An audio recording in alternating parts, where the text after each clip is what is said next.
This podcast is a member of the Place to Be Nation family. Visit us at placetobenation.com, the only place to be in your pop culture world. My countrymen and my friends, I had hoped against hope that some miracle would prevent a devastating war and bring to an end the invasion. This most serious threat World Wrestling Federation has ever known. The long-term future of sports entertainment could change forever. A succession of actual wars have shaken the entire world and have threatened to bring on the gigantic conflict, which is today, unhappily, a fact. No force of nature and no act of God could stop this invasion from happening.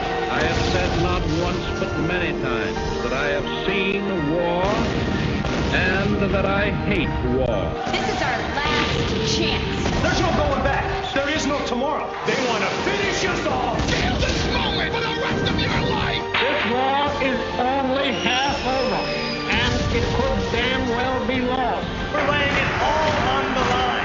Nothing can stop the WCW and ECW. Austin is going to lead us into invasion. Lift up your heart. All will come right. We will kick WCW and ECW's. No WWF superstar is going to deny us from our destiny. Dad, the sports entertainment. I have seen war and I hate war. Place to Be Nation. Welcome back to another episode of Nation Invasion. I'm your host / captain of the Nation Invasion Voyage, James Gruenberg. And as always, I have a guest. He is the co-host of WWE War, Mr. Marcus Fuller. How are you doing tonight? I'm doing good, Gruney. Super pumped to be here. This time of wrestling holds a special place in my heart, so I'm excited to go back with you, man. And I went back and I worked my way through some other episodes of the pod that I missed, and I was thoroughly entertained. So I'm looking forward to being on. Yeah, we are right after we are we're on the Raw after SummerSlam, and SummerSlam 2001 was a very, very great show here, and it was a very great pay-per-view. Kurt Angle versus Stone Cold. Tim Cable gave it 5 stars. I gave it a 4.5. It was a really, really great show, and we have a new WCW champion that is The Rock. So we're gonna see what transpires from here on out to Unforgiven in Pittsburgh. So we'll see what happens there. But before we deep dive into these episodes, Marcus, what do you remember about the invasion era of WWF? I just remember being like really hyped for like the debuts every week. Like they did a good job of like kind of establishing, but without like a really harsh expectation of like you're going to get somebody new. Stacy Keibler, Rob Van Dam, and Tommy Dreamer. The list goes on and on. So I don't remember being like let down by the lack of star power. I know that's a big missing point for a lot of people with the invasion. I remember like liking the debuts and looking forward to it, and then I just quickly like found my guys that I liked. Like I was already a big RVD fan, and I had like only seen a little bit of his work from ECW. So like I was super pumped to be able to like see RVD now, on SmackDown and on Raw. Yeah, he seems to, not get booed by the fans, even though he is on the Alliance side.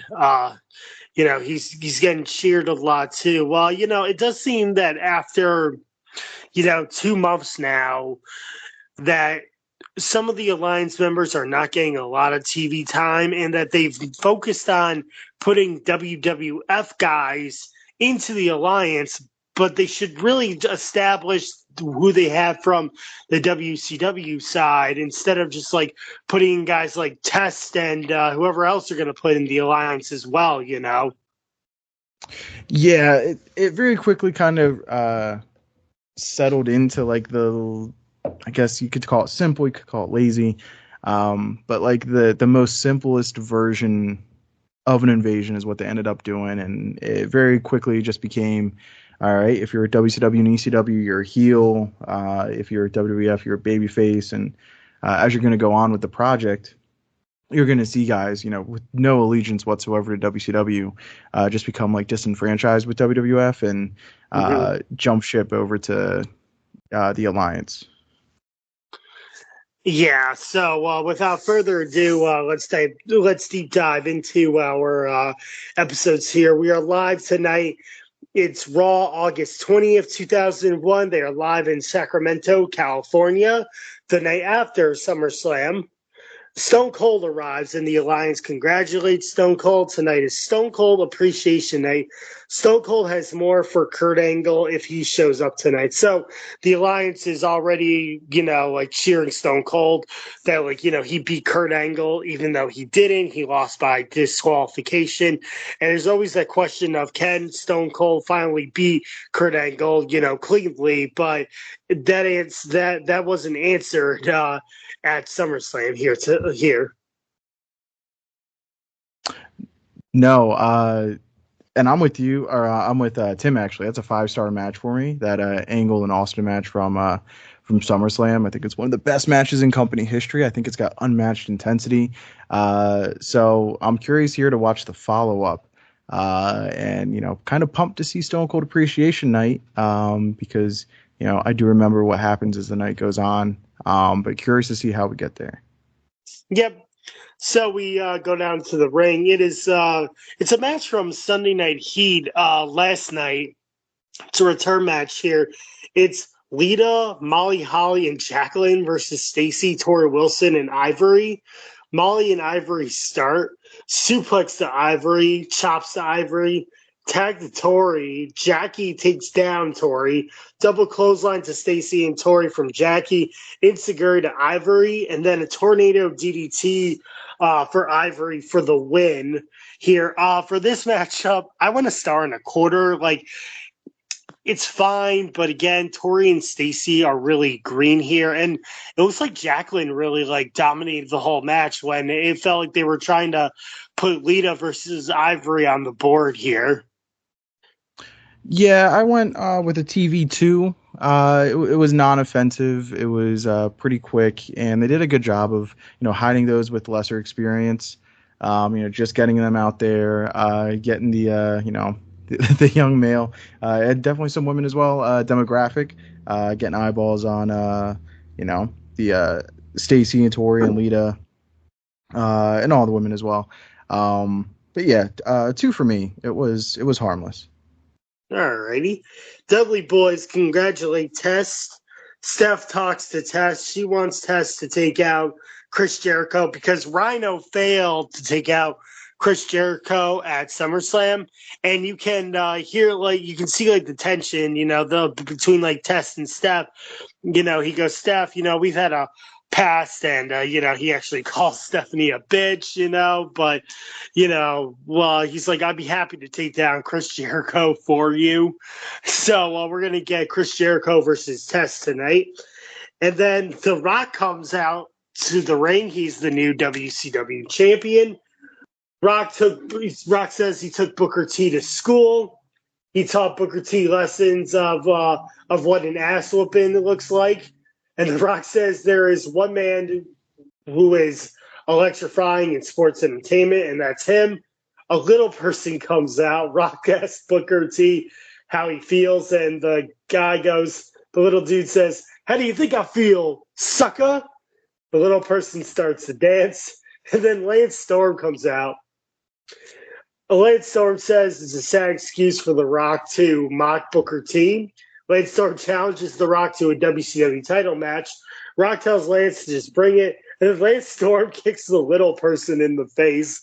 Marcus, what did you think of this segment with the little person mocking Booker T? It felt like, and I know Mick Foley had talked about this in a couple of his books, it just went on way too long. And it was kind of interesting to see in back-to-back segments, because going back to the segment with Stephanie and Test, there was some some missed, like, I guess, verbal spots in their talky bit, and I was surprised. I was like, well, it's Raw. I would think they'd usually do a pre-tape, but it looked like maybe they did it live, or they only used the one take that they got. And then here, they're it's live TV, and the little person misses a couple of the rebuttals he's supposed to have with The Rock, and you see The Rock thinking on the fly, and the camera cuts, and like you can tell Rock's cluing him in as to what's supposed to be next. So that was like kind of weird too, just to kind of see in back-to-back segments like things get off course like that. But I also miss that about live TV and not having a perfectly clean product. It allows things to get a little haywire sometimes. But yeah, the highlight was definitely Lance Storm coming out and delivering the super kick to the little person, which the little person promptly like half sold and then got up when he probably should have been dead. And they make sure the camera stays up and high and tight on The Rock to not show the recuperative powers of Little T. Yeah, it doesn't seem like he no sold the super kick there. But tonight we will see Lance Storm versus The Rock for the WCW title. Now, Marcus, we have a 12-man tag team match. It's 6-on-6. It's the APA, Billy Gunn, or the one Billy Gunn, Big Show, Scotty 2 Hotty, and Spike Dudley versus the Dudley Boys, Hugh Morris, Sean O'Haire, Chuck Palumbo, and Tommy Dreamer. So, like, they are trying to utilize all the the alliance members that they can here and give them a little TV time in this WWF versus WCW tag team match. Clothesline by Farouk, clothesline to Scotty, double clothesline by Scotty, a low blow to Bubba, reverse neck breaker to Spike, flapjack by the Dudley Boys, Dudley Dog to Hugh Morris, clothesline from Hell to O'Haire, and then Palumbo gets in a super kick, a 3D to Spike, Morris misses the laughing matter, the worms to Hugh Morris by Scotty, a DDT by Tommy Dreamer, and then a choke slam by the Big Show for the win. For this matchup, I went 2 stars. I thought it was very fun, and it was a spot fest, but everyone got to put in their spots, and the team WWF wins this one. But it was very cool to see everyone get a spot in there. Yeah, I was shocked to see a 12-man tag match. I was completely unaware that this match ever happened. So my major note here is the APA is awesome. And you can see they are over on a different level, probably a level that's a lot closer to being in the main event scene as opposed to the mid-card, which is where WWF tag teams are kind of typically placed. But they're really over here. They got to the waterfall, they got to the value, all the big moves, all hell breaking loose. So I went 2.5. Yeah, we're right there. It did seem like it was a good one. Good showing by the Alliance members, even though it always seems like, the Alliance guys are just supposed to lose if they're not the big Alliance stars. But we'll see what happens there. I thought it was a good showing by everybody involved. For sure. Hurricane Helms. So they play all these, they're playing some of these videotapes of, the Alliance members, sending, telling them how they feel about Stone Cold Steve Austin. Hurricane Helms is up first, and he says Stone Cold is his number one superhero. He was like, my favorite superhero was the Green Lantern, but who can beat the Green Lantern? Stone Cold Steve Austin can beat the Green Lantern, and he's my favorite superhero. So Hurricane is showing a new superhero in Stone Cold Steve Austin. Yeah, this is cool. You got to see a little bit of the personality of the Hurricane coming out and integrated that with Austin Appreciation Night, and we'll see how that gets paid off later. Yep, and so we have now Test versus Chris Jericho. I always said that, and I believe it.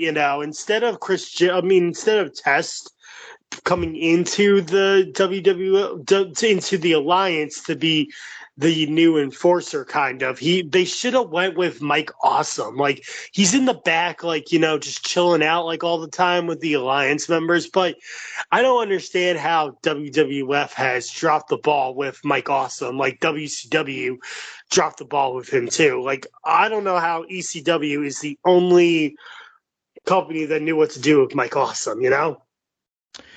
Well, yeah, and I think that speaks to ECW's ability to quote Paul Heyman, accentuate the positives and hide the negatives. Mike Awesome, huge man, but when he put him inside of a WWE ring, he kind of just looks like everybody else. And that's not to say they couldn't do more to jazz him up or change his presentation a little bit, but he definitely didn't play as big as he did in ECW or even WCW. No. But alas, we have Test versus Chris Jericho. Flying forearm to Test, clothesline to Y2J, spinning heel kick to Test, spinning neckbreaker and bulldog to Test. Stephanie stops Jericho from the lion salt. Jericho grabs Stephanie. Rhino comes out, but is thrown into the steps. Jericho runs right into a big boot as he's chasing Stephanie. By Test for the win. For this matchup, I went a star in 3/4, Marcus. I didn't really like it because, like, I liked it. Like, it was all right. But then, you know, like, it's like, oh, the Alliance members can't win unless they cheat. So Stephanie's got to distract Jericho, and then Test has got to set him up for the big boot. So for that, I, like, talked a little bit. It was an all right match, but a star in 3/4, you know. I went TV 2.5. It was solid work. It was worked at that sprint pace that I'm kind of still surprised to see at this era of Monday Night Raw.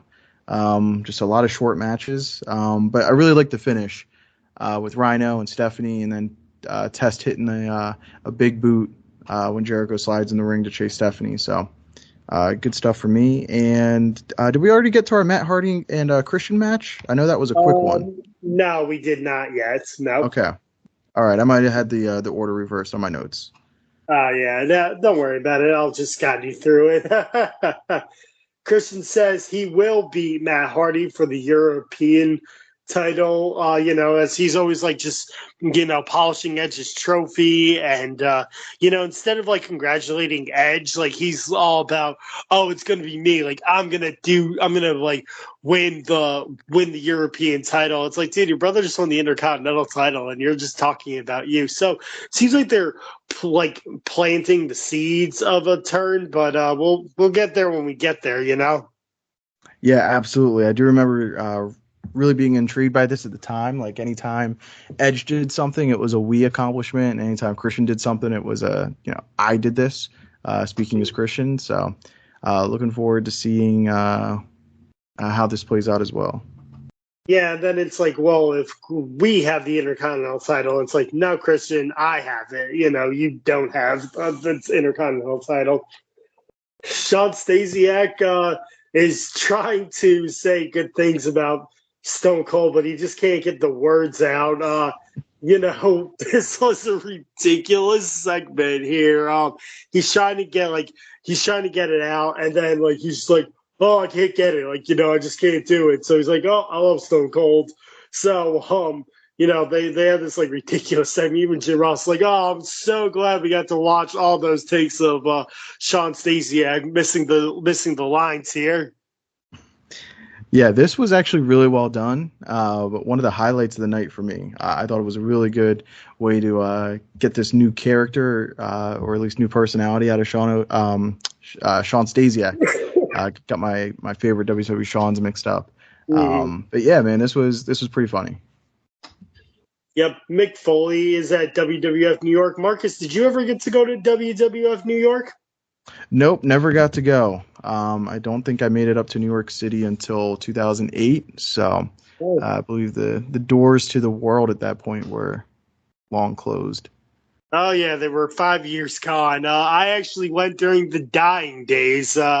like mid-January, and then it closed like in early February. So I got to actually experience it before it closed. And then I went back and I was like, oh my gosh, it went out of business. Like, wow, like, and no one knew about it. I mean, granted, they stopped showing it on WTV, but it was like, hey, where's that WWE restaurant store, you know?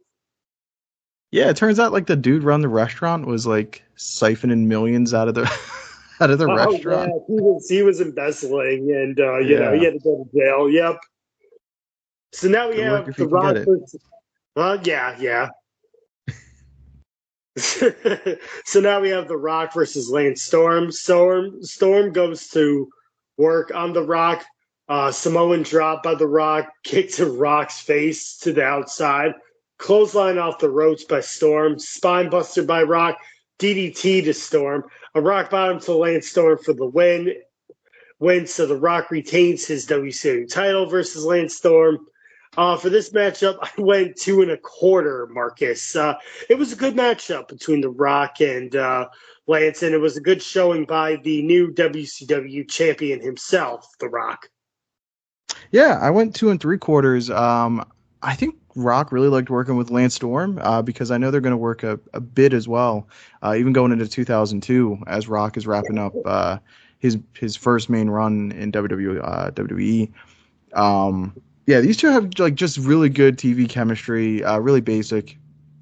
You know, they're not reinventing the wheel, but like the work is really tight and solid. So, again, another fast match. Would like to see what these guys could do with more time. But it got the point across. You get The Rock having a TV match, and Lance Storm kind of gets the little bit of rock dust rub. Yep.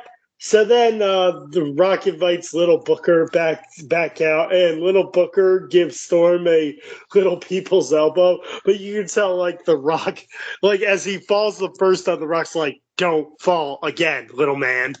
And then he goes, okay, I'll get it right this time. And he does, and the Little Booker gives Lance Storm a people's elbow. Yeah, good to see he recuperated from that super kick enough time to be able to drop the people's elbow. It was a nice little payoff to the angle from earlier. Yep. So now we have our European title match. Keep in mind, Marcus, Matt Hardy has been European champion since early May when Eddie Guerrero got released from WWE. He would be Eddie Guerrero for the European title, and the European title gets lost in the shuffle during this whole Invasion era.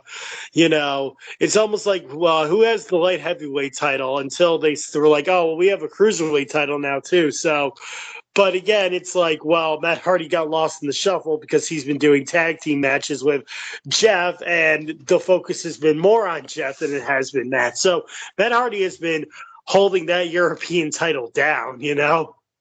Yeah, and especially with the Invasion, all the belts had a counterpart. You had the light heavyweight title to the cruiserweight title, the WCW world title, the WF title, so on and so forth. The European title is one of those titles that didn't have a counterpart. You know, would have been with revisionist history the TV title, but you know that didn't get carried over into the Invasion. So definitely fell by the wayside.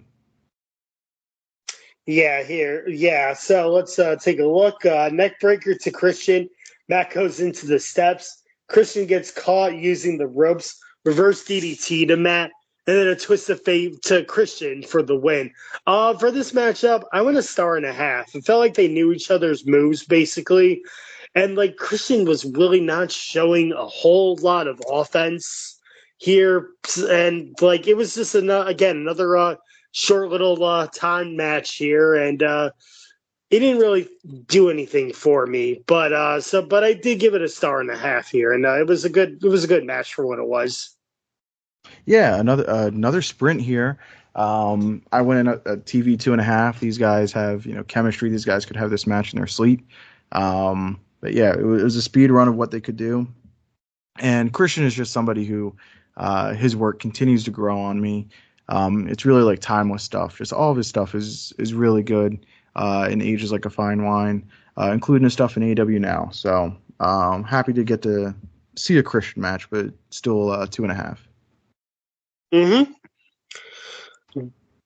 We get a recap of Stone Cold versus Kurt Angle from SummerSlam. And then we are seeing in the back here with an interview, Diamond Dallas Page. He wants to fight Sara.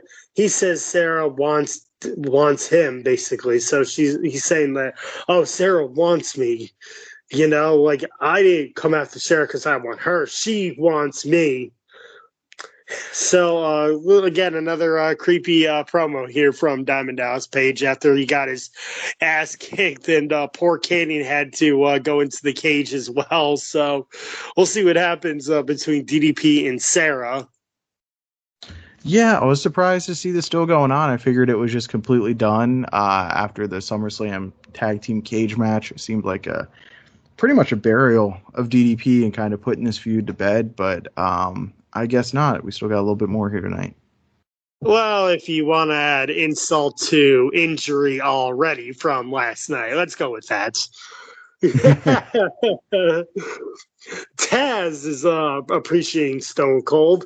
He appreciates Stone Cold for making him tougher by whipping Taz and giving Taz the stunner. He has shown Taz the light and what it means to be a member of the Alliance, and has gotten Taz to be tougher as well. Yeah, at least they're still trying. They're still trying with him, and I appreciate it. Yeah, I mean, they know that they're like, I think he knows, like, the guy who plays Taz, you know, knows that his days are numbered with his, like, neck injuries, and, like, you know, it seems like the magic's a little bit gone, you know? Yeah. Booker goes into Regal's office demanding a title shot, and Regal is just laughing. He tells Booker what The Rock did. Booker challenges Tajiri to a match here. He's like, oh, you don't know? Well, The Rock got this little person to impersonate you, and then Lance Storm came out and challenged The Rock to a WCW title match, and then the little fella did a people's elbow to Lance Storm.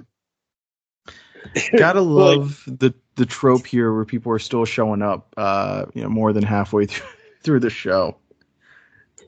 Yeah, like Booker T is like way late, and then you'll notice here there's no Shane McMahon this week as well. You know, they pointed out on SmackDown, but yeah, there's no Shane McMahon. He must have gotten really hurt from that clothesline from hell he took from last night as well. So it's Booker T, but no Shane McMahon. Stephanie and Paul are running the shows here. Yeah, at least somebody's selling something from SummerSlam, because that whole show up and down the card, it is a really physical night. Guys were laying in their strikes. Everything was stiff. And then that clothesline from hell he took. It's an all-time highlight. It really is. Mm-hmm. Yes, it is. So now we have Booker T versus Tajiri. Kicks the Booker. Booker counters a handspring elbow. Booker then throws Tajiri to the outside. Booker T he full on assaults Tajiri. Booker clotheslines Tajiri with his shirt. Actually, chokes him out with his shirt. Scissors kick and then the scissors kick to Jerry. So I didn't really rate this. It's like not even a squash. It's just a full on like a beat up segment, you know, like no one is going to embarrass Booker T, and for those who do, they will pay. So it seemed that Jerry was kind of laughing at Booker for what happened at SummerSlam and what The Rock did to mock him tonight. So Booker T just fully assaults Tajiri and a scissor kick to Jerry as well. So I didn't really rate it, Marcus.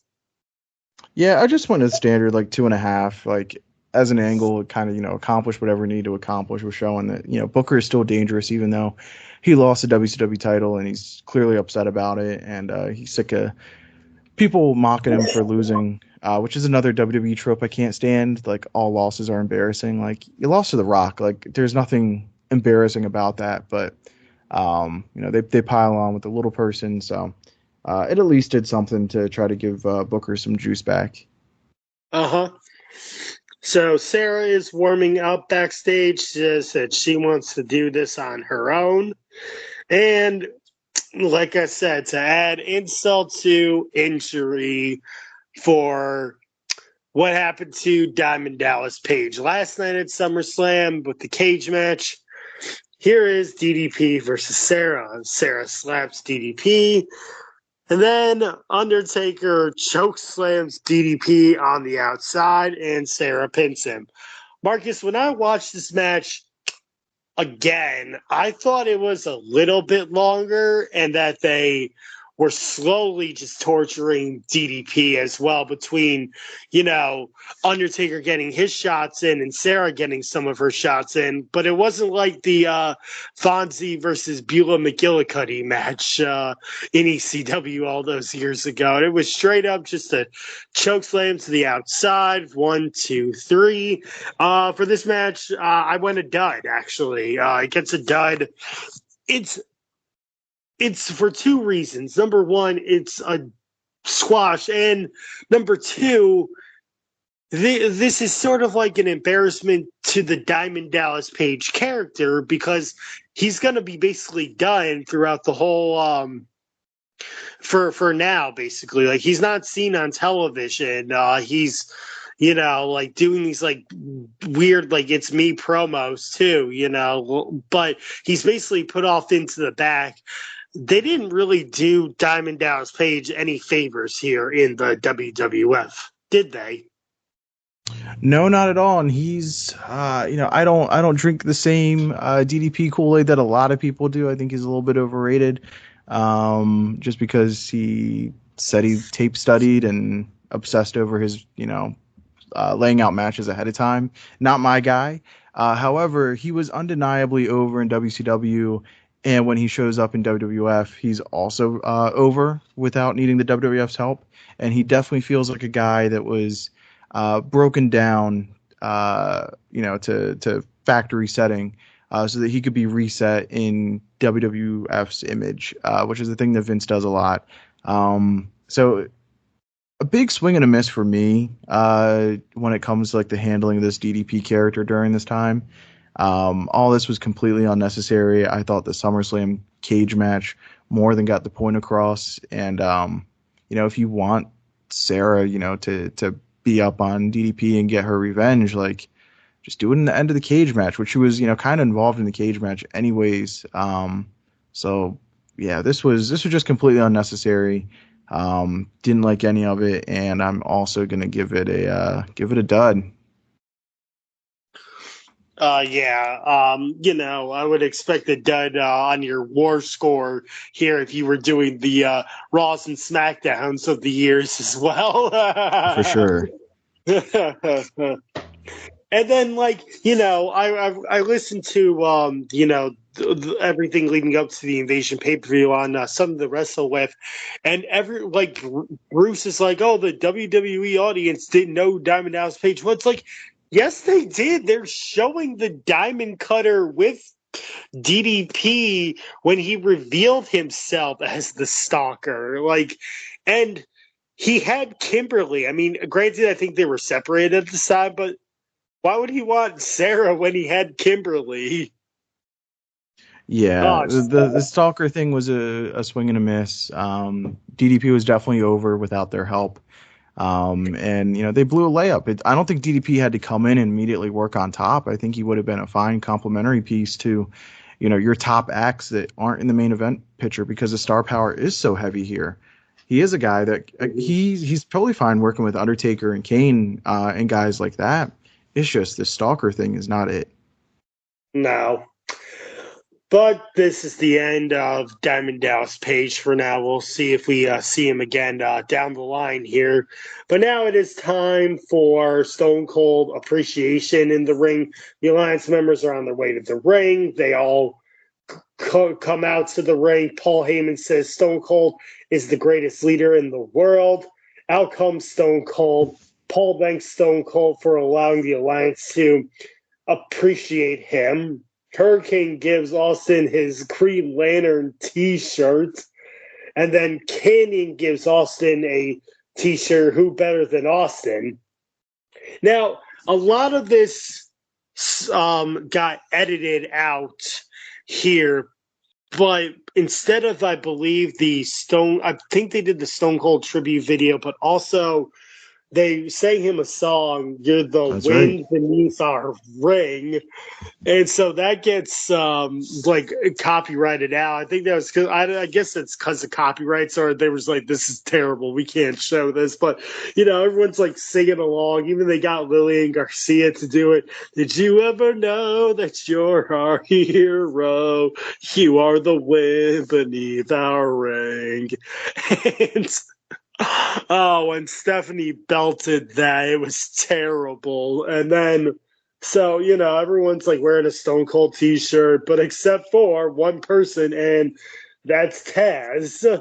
So Stone Cold gets mad at Taz for not having a Stone Cold shirt on or an Alliance member shirt. He rips off the shirt. Kurt Angle comes out, but he is not alone. Kurt Angle comes out with a milk truck, and he starts throwing milk at Austin. Sean Stasiak comes out, but Angle slams him into the milk truck. And then Kurt Angle gets out a milk hose, which has been told by JR, it was just incurred that it was water with froth powder, basically, to look like milk. He sprays the Alliance members with milk. They're all just like, "Oh, stop!" Like, they're just like, swimming around in like the milk water. And JR has the line of the night: "The $1 billion princess has just become a Dairy Queen." So it's a callback to the Stone Cold beer truck. Kurt Angle gets one on Stone Cold and the Alliance. He douses them with milk, and then Kurt Angle chugs 2 milk cartons instead of beer cans. And he actually said he had to fly home to Pittsburgh that night, and his shoes smelled so badly on that flight home. Oh, yeah, this segment, probably an all-timer. If you're doing top 100 Raw moments or whatever, I'm sure this is going to pop up. Canyon really stuck out to me. I thought he did really well in the 90 seconds to 2 minutes he had of mic time. He looks like he belongs. I know that's a big thing in WWE with the size. Like, he's a guy who's 6'5", 250 pounds. He's a New York guy as well. So I thought he looked really good. Hurricane did well here. Cool to see, again, what they're doing with Taz. And it's like, what's the payoff here? Are you going to get to like a Taz Austin TV match? Like, again, Taz is kind of in shambles at this point. So not exactly sure where that's going. You get Austin starting the what stuff, which is really cool. And we'll see that a little bit more on SmackDown. We get probably the only good thing that this Arco arena is good for. I absolutely hate this arena for wrestling. I know Royal Rumble 93 is there. I can't stand this arena for wrestling. It's just way too small. And you kind of tip their hand a little bit with an angle alert by not having the Titantron or the big stage, and Angle drives out from underneath. So you're like, okay, you were kind of waiting for something big to happen. But we get Milkamania, which is, again, an all-time Raw moment. And Sean Stasiak doing his bit where he runs around the ring to get Angle, and Angle just moves out of the way and he crashes and burns into the truck. Was really good stuff to me. And then you get everybody kind of falling and selling the power of the milk, except for Austin, who's just standing there, kind of shielding himself with the title. I thought that made for a cool visual to cap off a, if not a little long in a tooth, but overall a really great segment. Mm-hmm. Yeah, so Kurt Angle and sort of embarrasses Stone Cold and the Alliance. He ruins Austin Appreciation Night. Let's see what is going to happen as we get into our SmackDown here, Marcus. Let's do it. All righty. This is SmackDown, August 23rd, 2001. We are live in Denver, Colorado, the Pepsi Center.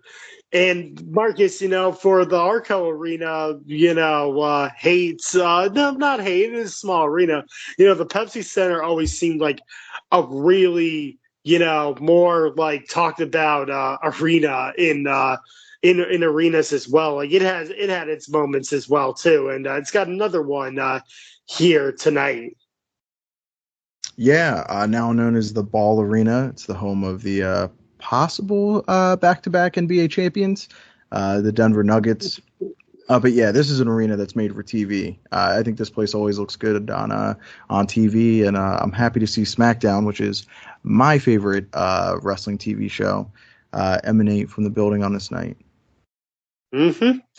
So to kick off SmackDown here tonight, Marcus, we have Rob Van Dam versus Jeff Hardy for baby, the hardcore title match. The hardcore title.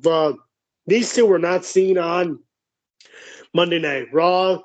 They were very injured in their ladder matchup here, so it's another rematch here for the hardcore title. Quick roll-ups by Jeff. Kick to Jeff's back. Jeff takes down RVD to the outside. A drop kick to RVD, backbreaker to Jeff, monkey flip into a chair by RVD, Hurricanrana to RVD. Then Jeff misses a swanton and goes crashing into a table, and then the referee has to stop the match. So for this portion, I'm actually going to give it two stars because they are showing that even though that they're hurt and like you can see it, they're still limping a little bit, that they can still pull off some crazy moves here, Marcus, as well. Yeah, so this is where I'm going to break the charts a little bit. I went 3 3/4. This one actually got some time as opposed to what we saw on Raw. These two have undeniable chemistry. They're probably a walk-in 3.5 for me anyways. Just getting in the ring. Insane action. And then we get like the all-time bump, which to me is like the most vicious Jeff Hardy bump. And that's probably saying a lot. He's had a lot of spectacle falls. But this one takes the cake for me, man. The swanton off the super duper size ladder and the table just explodes. It's not like, oh, the table broke right in half. No, it explodes. It is a sight to see. And yeah, I wish this one like went more viral. Out of all the insane stuff from the Attitude Era and that time frame, this is one that should definitely get more love because it is an insane bump. Mm-hmm. So then Raven out of nowhere hits RVD with a trash can lid, and they start a little matchup here as well. DDT to a steel chair from to RVD onto a steel chair, and then another DDT, but RVD kicks out. RVD hits Raven with a trash can lid, and then a 5-star frog splash. RVD pins Raven to retain the hardcore title. So Jeff Hardy goes down, Raven shows up, and they have a little matchup here. It's funny how the referee counted the RVD when it's like you didn't even have to pin Raven, Raven wasn't your first opponent, but I guess they had to get a payoff somewhere. So I would actually go give this also 2 stars too. Like it was all right. I mean, Raven getting 2 DDTs in, like these two can also wrestle because they're from the land of extreme and hardcore as well. So I would even give this 2 stars, Marcus. Yeah, 2.5 for me. Again, really solid work. I think Rob Van Dam stepped in, and on day one being in WWF here in 2001, he was a top 3 worker, if not even higher. And he's just an original. There is absolutely nothing like him, and all of his stuff just sticks out so much. He's just a unique individual in the ring, and he's very refreshing during this time period. Mm-hmm. So out comes Stephanie. She tells RVD and Raven to stop fighting each other and that they are a family and they're one unit. It's okay for the WWF guys to fight each other, but Alliance members, no. Stone Cold, and then they keep on shoving each other. So then Stone Cold comes out and Stephanie's like, now you guys did it. He starts yelling at both men. Says Kurt Angle ruined Austin Appreciation Night. Austin will not have the Alliance crumble and be destroyed by Kurt Angle. Says Kurt Angle will not destroy the Alliance. He sends RVD and Raven to the back. Austin says no one will embarrass Stone Cold.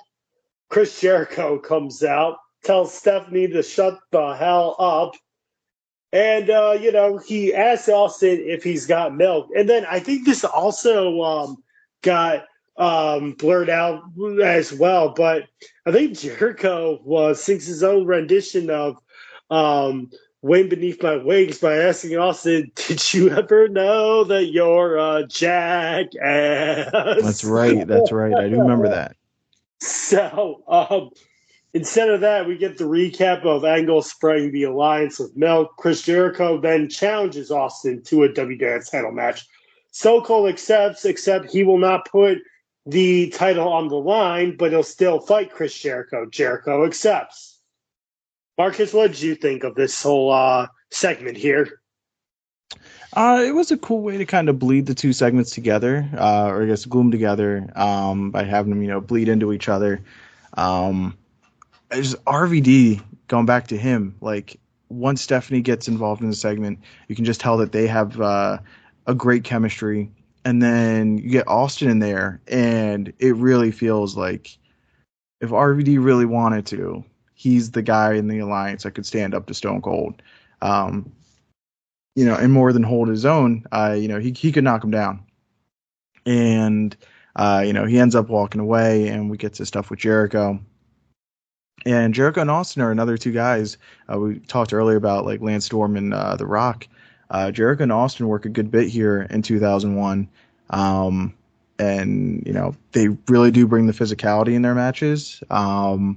So, cool to see that get set up tonight. And I'm assuming that's going to be our main event. Mm-hmm. Yes, it most certainly will be. The Dudley Boys do have a match tonight. It's Dudley Boys versus Big Show and Billy Gunn. So Shoguns is still rolling after a couple of tag team matches, but that's about it. But they're still trying to hold on to the Big Show versus Big Show and Billy Gunn here. Dudley Boys double team Billy, clothesline by Devon, back suplex by Bubba, leg drop by Devon, DDT to Devon, neckbreaker to Bubba, tag to the Big Show, clotheslines to the Dudley Boys. Big Show misses an elbow, and it looks sloppy here. What's up by Devon, a flapjack to Billy. Big Show counters to 3D, the famous Sara to Bubba, and a chokeslam to Devon for the win. For this matchup, Marcus, I went 2 1/4. I thought this match was really, it was great, actually. Like, it was very good, solid tag team work from both teams. And I was surprised that, that the Big Show and Billy Gunn get the win here, that Billy Gunn gets the Famouser in, and everything. I thought that Big Show was going to screw up the match again and that Billy was going to take the fall here. And I was surprised. Because, the Big Show has been, he went to the Fat Farm, as JT says, and, he's been downplayed here, basically, in 2001. So it's nice for him to get a win and get some of his fighting mentality back here. Yeah, they're trying to rehab him a little bit. He doesn't feel like the threat that he should be. He kind of just feels like, he's an above-average sized wrestler. But Billy Gunn's a really good tag team worker, and you got the Dudley Boys who are in their prime here, as far as I'm concerned. And so this match was pretty good. It was humming. I went 2 3/4. I enjoyed it for the most part, and you kind of see Billy Gunn here in the red trunks, kind of working through the early stages of the Billy and Chuck look that we're going to get to in 2002. So it's kind of interesting to see him. He's got some ideas going. It's not a finished and complete thought yet, but. You can tell he thinks he's onto something. Mm-hmm. Yep. So now we go to the back here. The Rock barges into the APA office. They tell him to knock, and they don't approve of the Rock just going into his office. Not even the Rock can just walk in. He has to knock as well.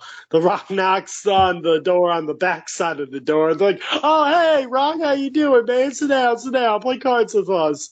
And, the Rock lays down 4 aces, and they're like, how'd he do that? Man, he cheated. So, funny segment here from The Rock and the APA. Yeah, I know this one is making the rounds on Twitter as well. Just a really fun segment.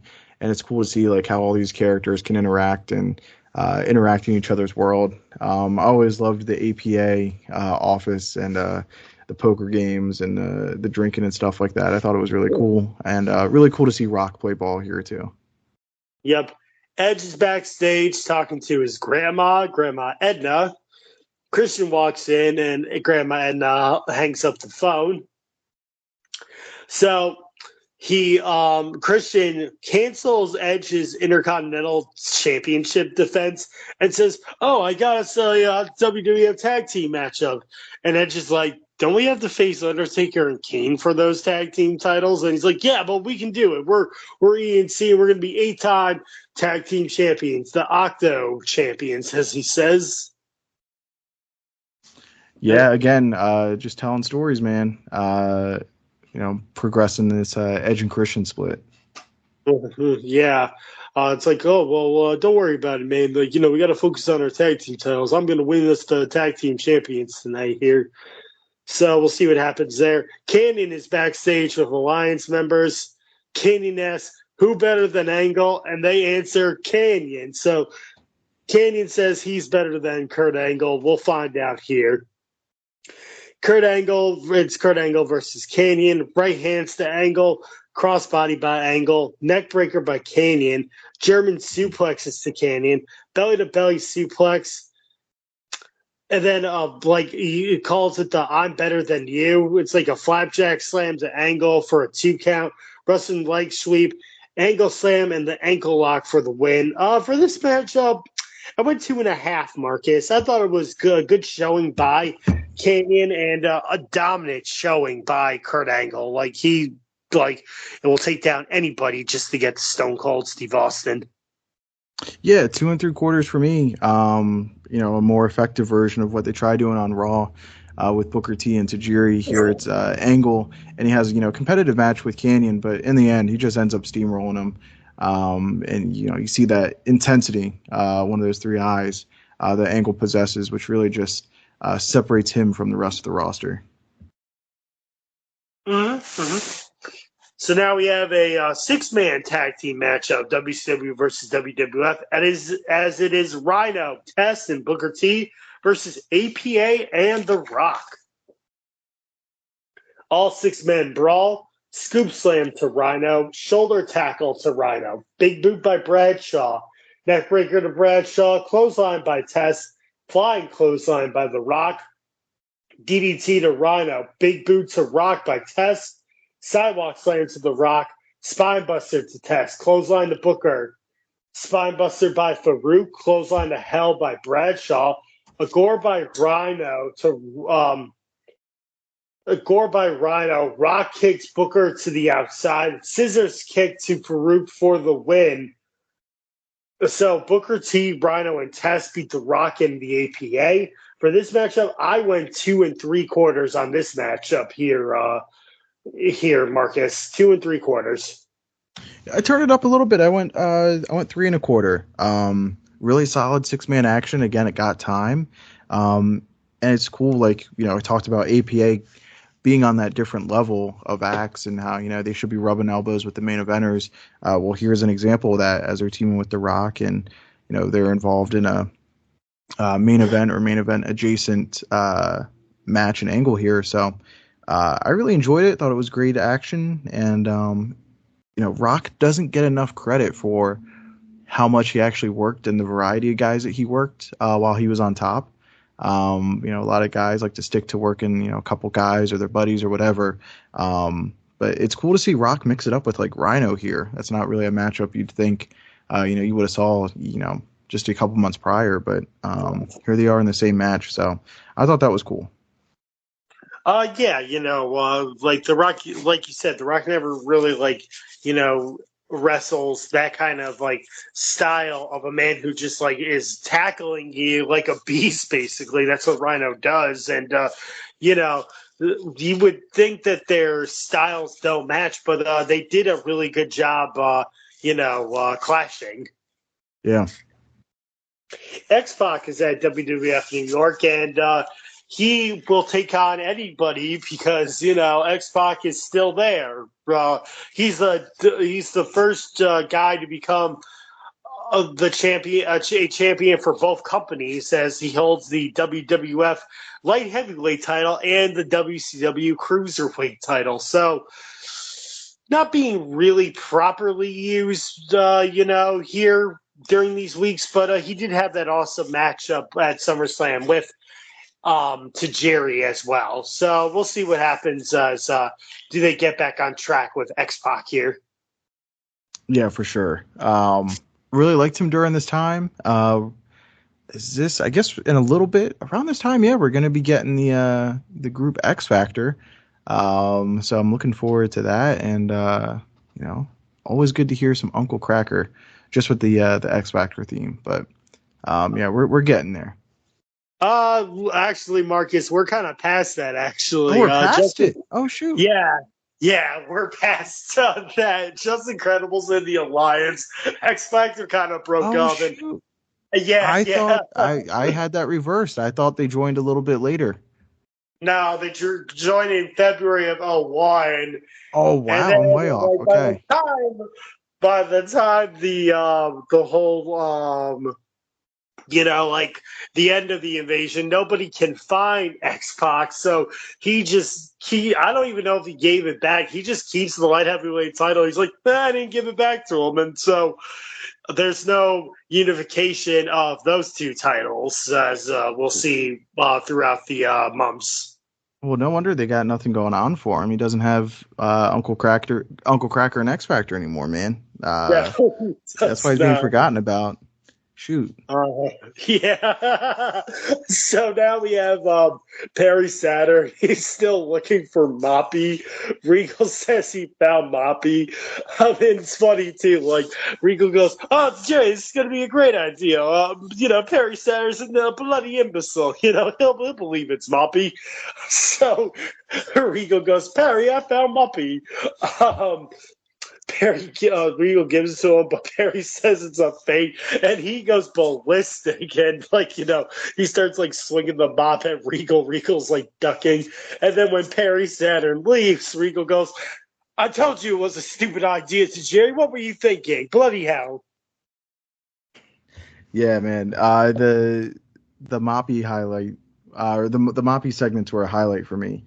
Every week, just seeing what Saturn was going to do and how they were going to work it in. I thought this was really funny stuff. Yeah, especially when he told the cops, I have a missing person. They go, "What's his name?" "Moppy." He goes, "Moppy." And then what's his last name? "McMopperson." Moppy McMopperson. And he shows him the picture, and then he puts the picture on the milk carton. Those are some funny moments here as well. So we'll still see if Perry can find Moppy, but Moppy is still missing here. Yep. So now we have Edge and Christian versus Undertaker and Kane for the WWF tag titles. As they are walking to the ring, you can see Edge is like, "I really don't want to do this. What did you get me into, Christian?" Yes. Go ahead. Yeah. He's like, "Why am I doing this?" It's kind of like what Kane was on SummerSlam. He's like, "Paige, what did you do to me?" Kane did not want to go into the cage, and Edge does not want to be here. So we'll see what happens. Taker and Edge start off. Taker goes to work on Edge, old school to Edge, spinning heel kick to Taker, sidewalk slam to Christian, low blow to Kane, snake eyes to Christian with the big boot, a spear by Edge, and then a last ride to Christian for the win. For this matchup, I went 2 1/4. Pure dominance by Undertaker and Kane here for the win. And again, Edge wasn't really into it, but they tried. But Undertaker and Kane were a force to be reckoned with. Yeah, 2 3/4 for me. A big highlight of the match was just Christian taking the last ride. I remember every week, during this time period, it's like, all right, who's gonna get the last ride? how high is Undertaker going to get him up, and like how long can he hold him up there. So yeah, this was fun to watch. Edge and Christian just get completely murked, but they do so in a way that still kind of keeps Edge babyface, and Christian gets his comeuppance for getting himself into a situation that was too big for his britches. Yeah. Before we get to Ivory and Lita, we have a Tough Enough segment. We're with the guy named Greg. I think we're down to like the top 5. Like the top 6. And Greg is eliminated from Tough Enough. He pulls out. He went to the doctor, and the doctor said he needs to stop. Like, he has like a herniated disc and some other problems with his neck and stuff. Did you watch this Tough Enough season, Marcus? No. So during this time, I only had like network television. So SmackDown was, I think SmackDown and Jacked. Those were the 2 WWF shows that I got. So I missed out on Raw. So like I've had to go back, with the addition of the network and catch up on a lot of those Raws I missed at the time. But so yeah, Tough Enough I didn't get to see. But I'll just say doctors are stupid. They don't know what they're talking about most of the time. Any doctor is going to tell you to quit wrestling, of course, right? Because it's bad for your body. And the only good doctor, I guess there's 2, Dr. D. David Schultz and Dr. Zahorian. And it did seem like watching back the Tough Enough that we know who wins and all, but this guy Greg seemed like he had potential, and he was getting a lot of praises, and from the guy running it, I think it's like Big Dave. He did not want to see this guy. He did not want to see Greg go. So we'll see who's going to win Tough Enough here as we get down to like the nitty gritty 5 here. Yeah, sad to see Greg go, but he should have toughed it out. Make a couple bucks and die young like all the greats. So now we have Ivory versus Lita. Ivory works on Lita's knee, insecurity by Lita. Monkey flip and clothesline to Ivory. Lita clotheslines the Hurricane, who comes out to Ivory's aid. Hurricane pulls Lita out of the ring, and then basically he throws Lita, and then Ivory just pins Lita for the win. For this matchup, I want to start in a quarter, Marcus.